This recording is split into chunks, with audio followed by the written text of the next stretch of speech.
Hey everybody, welcome to So with Joe. Today we're picking up where we left off last time, working on my blanket project, getting the peculiar vehicular extravaganza patch. Used to be t-shirt, now is a patch onto the blanket. And yeah, made some good progress the last few times. Carrying on, let's get into it. We're already all threaded up from last episode.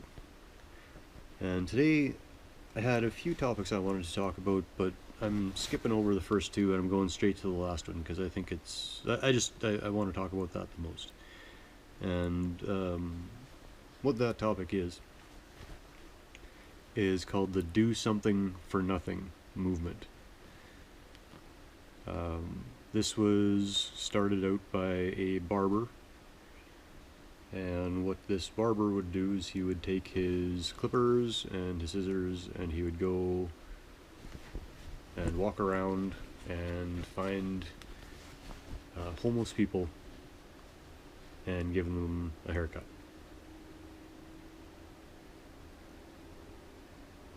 Simple act.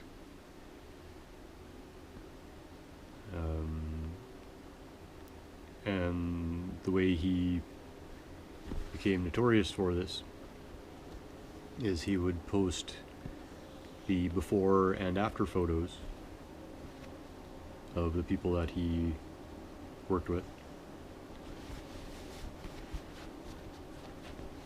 and while he was working on the haircuts he would talk to them and get their stories, and he would share the stories on social media, just to bring attention to the homeless in the area and to spread the idea of doing something for nothing. And this can apply to whatever you know how to do.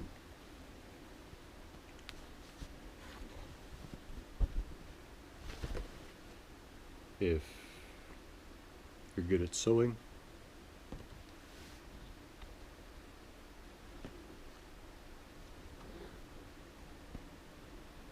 all you need is a needle and thread. You can keep that on you.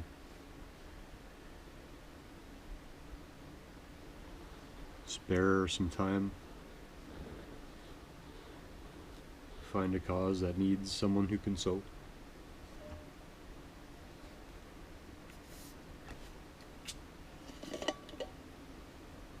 Cheers. Look over here.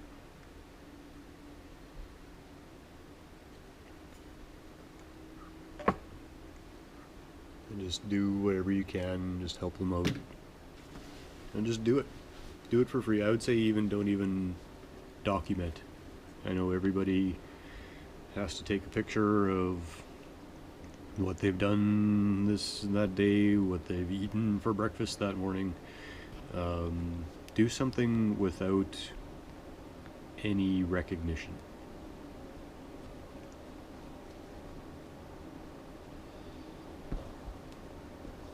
You can promote it. Say like, hey, this is what I've started doing. Please, join. Do something for nothing. Do something that you know how to do for someone who needs it.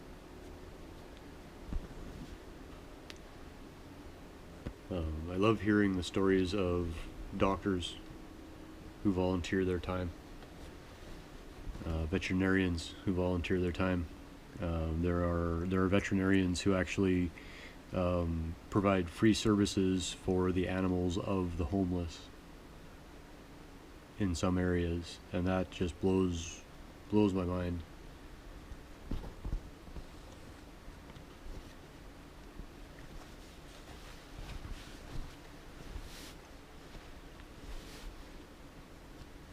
So I've always thought it was a little crazy for a homeless person to keep an animal when they're really, when it's tough for them to keep themselves.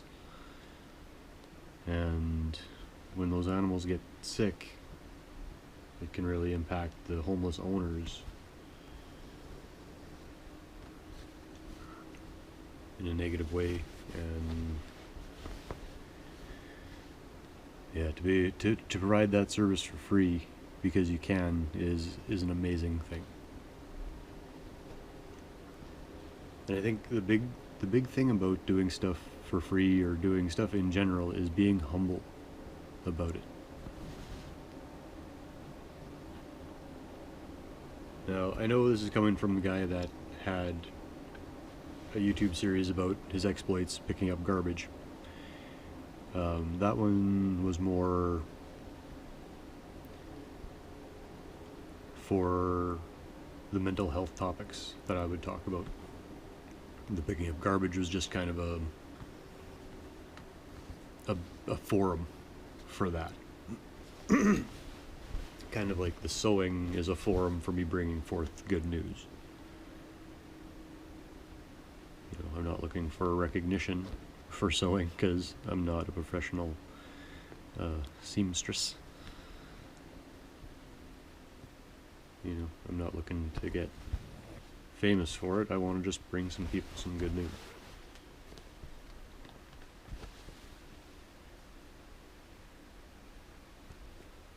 I mean, would I be angry if I started getting more views? No.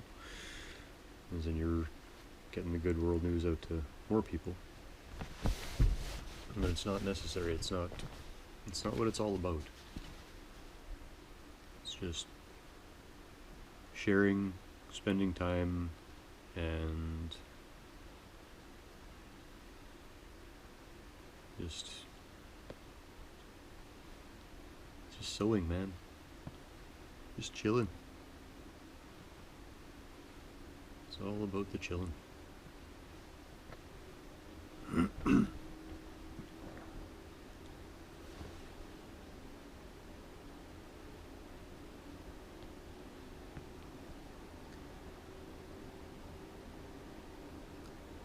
And to all the people out there who are already volunteering,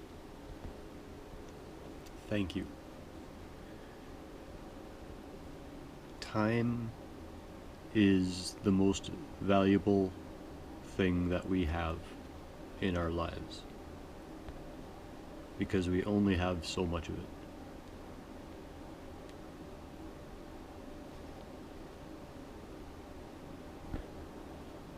So for someone to volunteer is massive.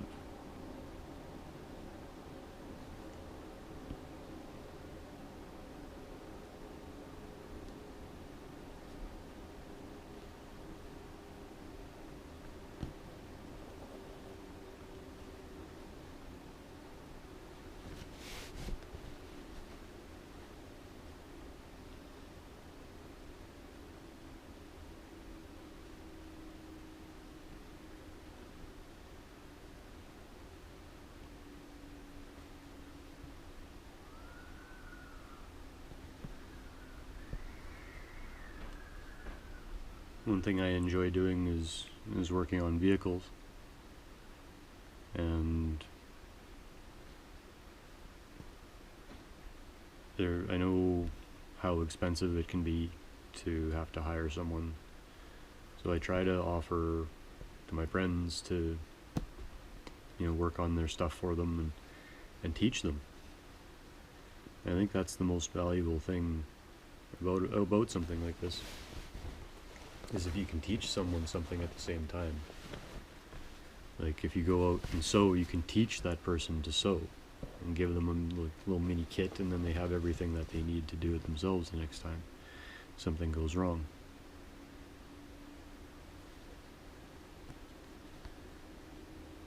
It's the passing of knowledge that makes it really worthwhile, I think. Because if I can have someone over here work on their vehicle and at the same time teach them how to do an oil change, or teach them anything about their vehicle, even something that would just give them peace of mind, that, you know, oh yeah, if that light comes up, it's not a big deal. You know, this light's been flashing. Well, flashing's usually bad, but this light's been on for a while. You know, what does it mean? I can check. You know, I've got the code readers, I've got stuff like that, and just give them that peace of mind. Knowledge is power, you know, so if you can give someone knowledge, you can empower them. And I love it. Like my mom actually started like doing little things on her own vehicle, checking the oil and little stuff.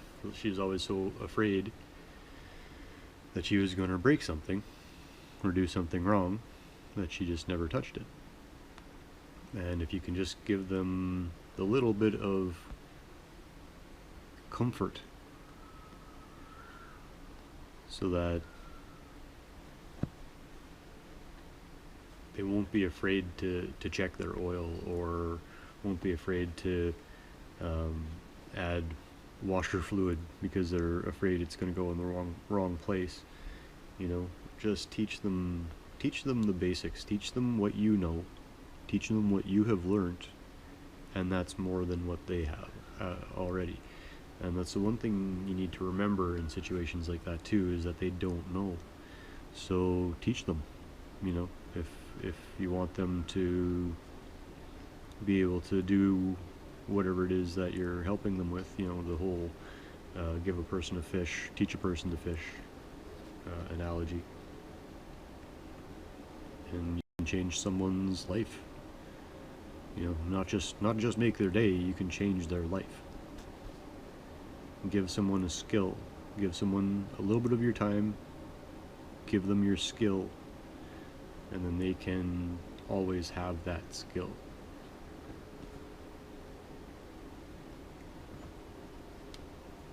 Cheers.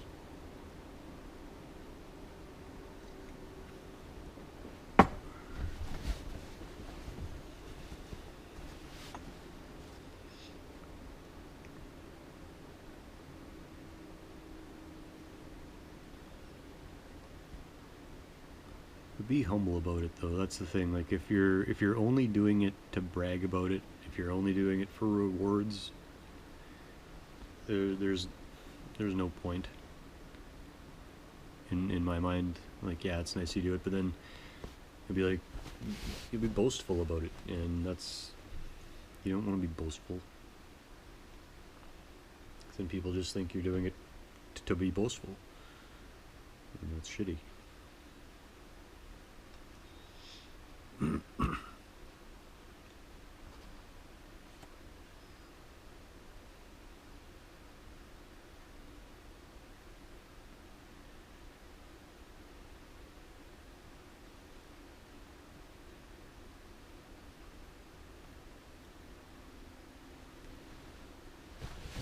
I am glad some people are boastful about it, because then I have news to talk about. But I think the way this barber did it, I think, was the right way. Yes, he posted it on social media, promoting, you know, I guess promoting his business a little bit too, and that's fine. That's the way advertising and business is these days. But I think what he was doing, I think his intention was more to bring attention to the homeless population and tell these stories.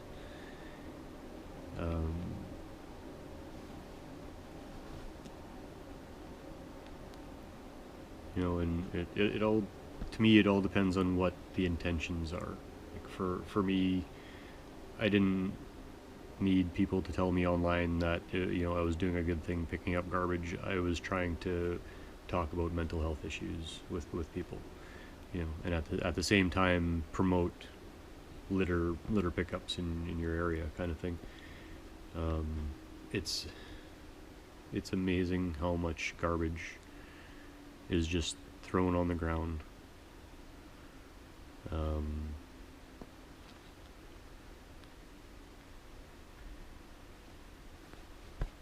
If you are the type, get out there, pick up some garbage in your area. I haven't been doing as much where I live now because the litter isn't as much of a problem. There's still, guys ripping the ditches and throwing beer cans, but you don't get the main issue that I had found in the city. Well, two issues. One was fast food, coffee cups, takeout cups, bags, stuff like that. A lot of people in the city just pitch that stuff out their window when they're done with it for some reason, which really is inexcusable. And then there was the issue with the homeless population, where they would steal bags of clothes or just steal anything, bring it down to the riverside and go through it and just dump whatever they didn't want out of whatever they stole, just dump it on the shore.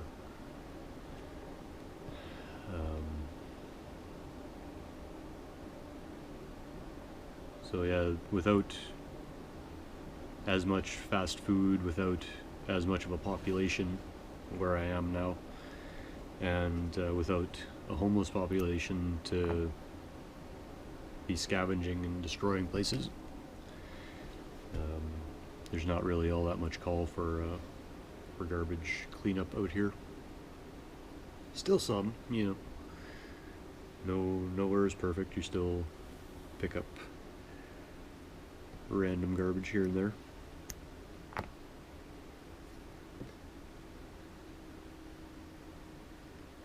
So I was finally able to get back to my sewing and share that with people.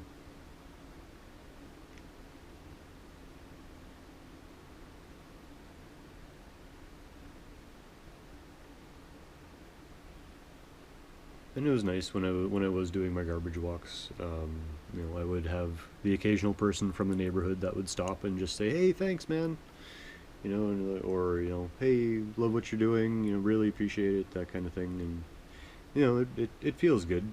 But that's not why I was doing it. I was actually kind of shy away from that kind of stuff. I was just doing it to not have the garbage get into the river, and just make the neighborhood a little nicer. I got so tired of just there being garbage everywhere I went. I'd want to go to the park, and that was the first place that I went and cleaned up, because they do have park employees that go and clean up the garbage, but they don't go the extra mile. And if you go in my first few videos from that series, from the Rubbish Conversation series, then you'll see I'm actually in the drainage ditch pulling glass out of the water, pulling plastic bags out of the water, all that sort of thing. Because I saw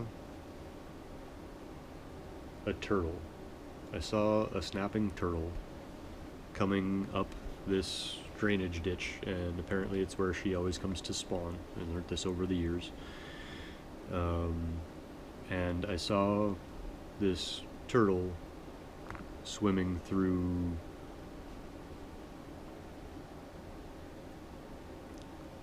all this garbage, swimming beside big shards of glass. I'm like, what happens if that cuts the turtle open? The plastic bags, what happens if that plastic bag, if the turtle would have gone left instead of going right, it would have a plastic bag over its head. And how would it get that off,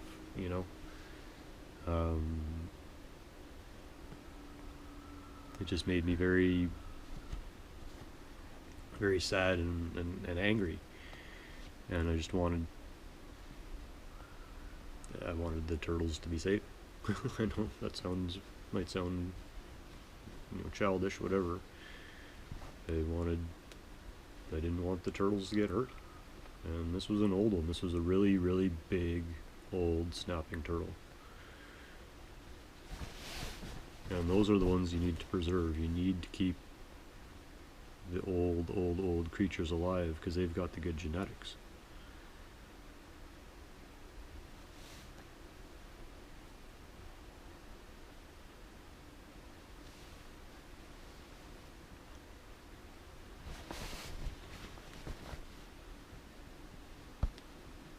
Same thing with the ancient trees that we were talking about in a couple episodes ago.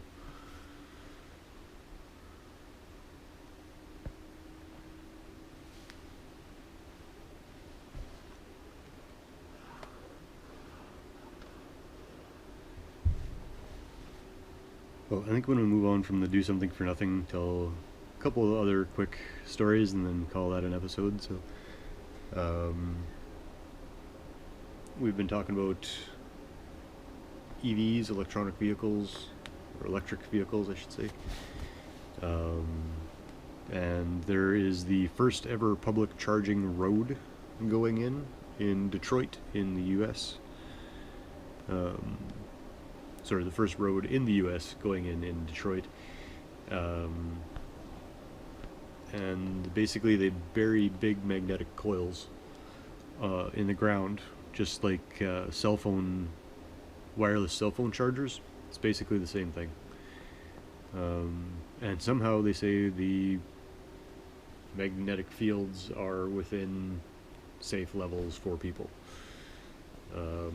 So, you know, if you believe that, then awesome. We'll be able to charge our vehicles as we drive. Apparently it charges whether the vehicle's moving or stationary, and there is an Israeli company called Electrion who are doing installations worldwide. So there might actually be some continuity, pardon the electrical pun, between the installations.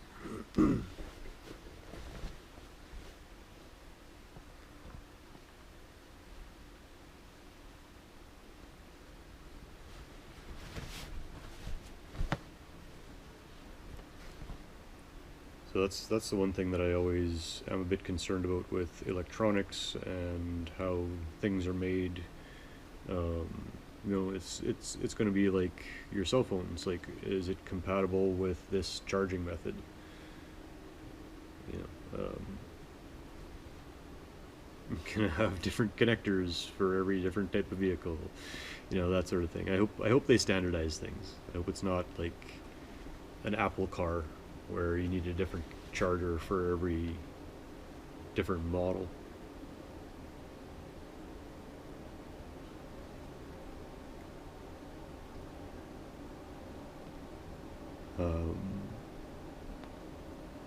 Another good world news story. If you're looking for holistic remedies, if you're looking for a way to treat hangovers, the big one for me was anxiety that I noticed. Motion sickness or menstrual issues. There's now a company called GoPatch, GoPatch, GoPatch, and they offer holistic patches for treating various symptoms. So apparently when you're experiencing anxiety, you put one of these patches on and it absorbs essential, oh, what did they say it was? Micro doses of diluted essences.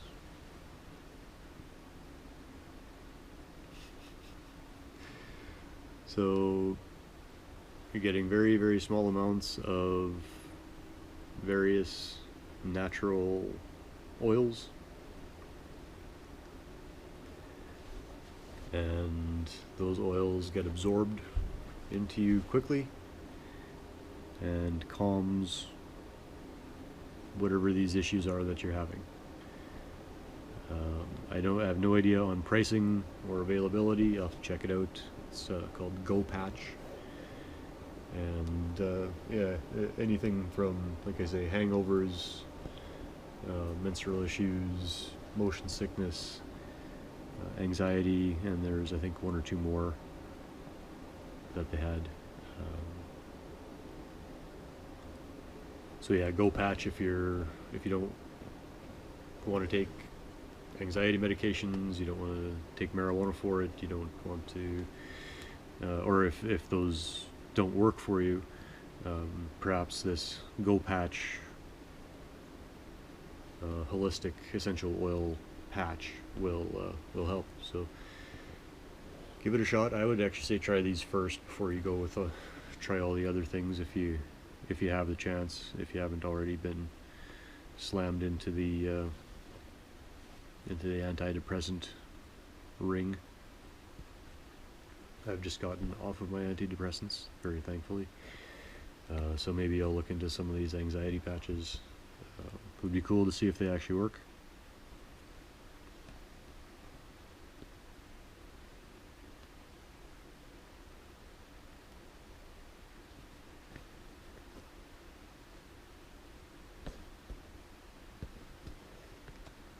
It's like I have these patches that you put on your feet, and apparently it's basically little tea bags that you strap onto your feet for overnight, and as your feet sweat, the tea bags apparently cause your toxins in your feet to get pulled out.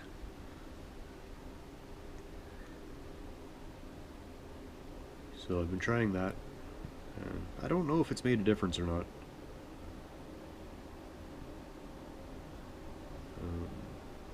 So if anyone has experience with those, let me know if they're a hoax or not.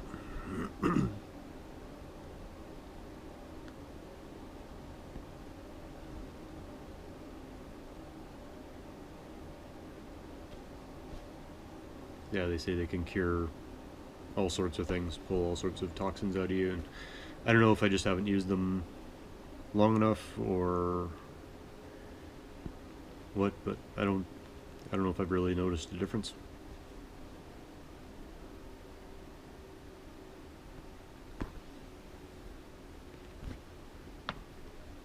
Maybe a bit, maybe stiffness a bit less, I don't know.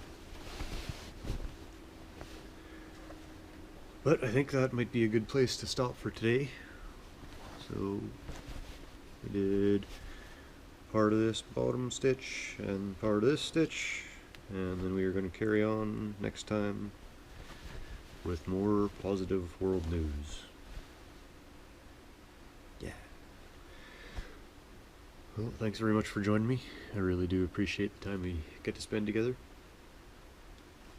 And yeah, do something for nothing. You're a gifted person. Share your gifts. Share your gifts with the world. Till next time, keep chillin'. Don't forget your cookie. Bye.